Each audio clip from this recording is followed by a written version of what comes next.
إن أمر المؤمن كله له خير.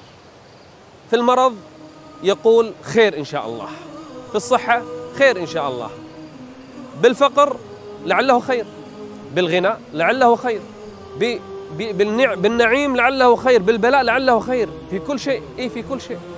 شنو المشكلة؟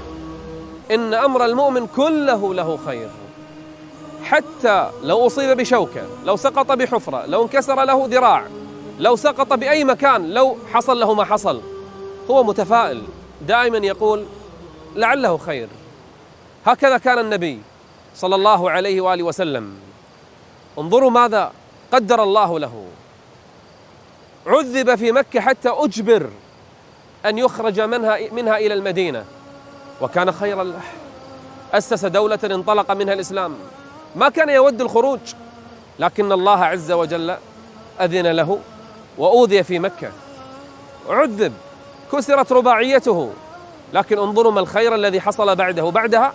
بدأت الفتوح، جاءه الأحزاب تجمعوا عليه في المدينة، لكن بعدها انكسروا وانطلق الإسلام مرة أخرى.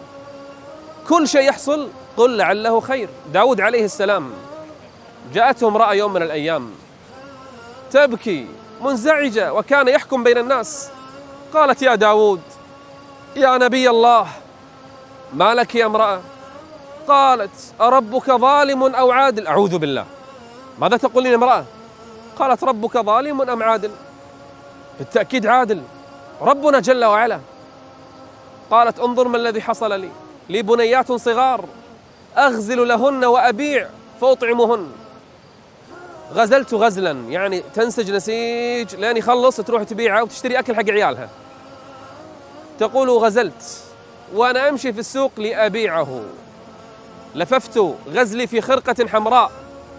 تقول وأنا في السوق أريد بيع هذا الغزل إذ جاء طير من فوقي، طائر كبير.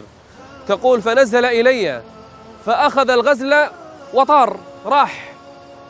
تقول أردت أن أقبض عليه، راح، طار الطير، كل تعبها راح.